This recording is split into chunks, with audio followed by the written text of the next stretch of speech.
আমারও তো চাকরি 20 বছর হয়েছে, আমি এত চমৎকার দেখিনি। আসলে আমরা বাঙালিরা অত্যন্ত সহজ সরল এবং উৎসবপ্রিয় একটা বাংলা জাতি। আমরা অল্পতেই তুষ্ট নাকি? আমরা অল্পতেই খুশি। আমাদের সাধারণ মানুষজন আমি মনে করি যে অত্যন্ত ভালো মানুষ।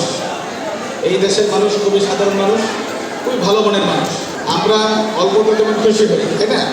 এই দেশটাকে কিন্তু আমরা যদি 71 বলি অথবা আমরা যদি তার আগে বলি 52, এই ভাষা আন্দোলন করেছি সবাই একসাথে নাকি? আমরা অল্পতে কিন্তু আমরা ভাষাটাকে আদায় করেছি। আমরা 71 কিন্তু আমরা দেশটা স্বাধীন করেছি। আপনারা দেখেন 5ই আগস্ট যেটা হয়েছে, এটা কিন্তু আমরা সবাই মিলে করেছি। এর অর্থ কি? আমরা কি চাই না? আমরা কোনো অনাচার চাই না। আমরা কি চাই না? আমরা বৈষম্য চাই না। আমরা কি চাই না? আমরা খবরদারি চাই না নাকি? আমরা কি চাই? আমরা ন্যায় চাই, আমরা বৈষম্যহীন একটা সমাজ চাই, আমরা সুশাসন চাই নাকি? এই কারণে কিন্তু আমাদের 71, এই কারণে কিন্তু আমাদের 5ই আগস্ট। আমরা সবাই মিলে বাঙালি, আমরা সবাই বাংলাদেশি। এখানে মুসলিম, হিন্দু, বৌদ্ধ, খ্রিস্টান, আমরা ধর্মের ক্ষেত্রে হয়তো আমাদের আলাদা, আমাদের নিজস্ব একটা চিন্তা ভাবনা আমাদের আছে, কিন্তু বাঙালি সত্তা হিসেবে আমরা কি সবাই এক নাকি?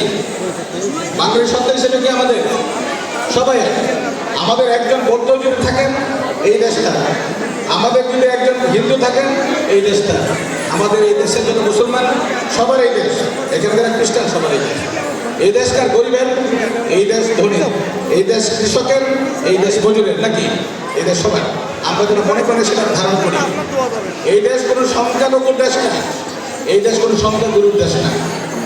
আমরা যেন এই শব্দগুলি না বলি যে সংখ্যাগুরু না, আমরা সবাই বাঙালি, আমরা সবাই বাংলাদেশি। ধর্মের ক্ষেত্রে আমরা যার আর কি এই জাতিসত্তার ক্ষেত্রে আমরা সবাই কি এক। মনে থাকবে আমরা যেন এই মন থেকে এগুলি ঝেড়ে ফেলে দিই। আমরা যেদিন মন থেকে এক বাঙালি হিসেবে, এক বাংলাদেশি হিসেবে আমরা চিন্তা করব, কাজ করব, দেখবেন আমাদের দেশ কিন্তু এগিয়ে যাবে। যে আমরা কত চমৎকার একটা অনুষ্ঠান করেছি, আমাদের আজকে কারো ভেদাভেদ নাই, কিন্তু আমাদের ধর্ম বর্ণ সবাই আমরা অংশগ্রহণ করেছি। এখানে হিন্দু, খ্রিস্টান, বৌদ্ধ সবাই মুসলমান সবাই অংশগ্রহণ করেছি। তো আমরা চাই যে সামনে আমাদের সুন্দরভাবে আমাদের বাংলাদেশ এগিয়ে যাক।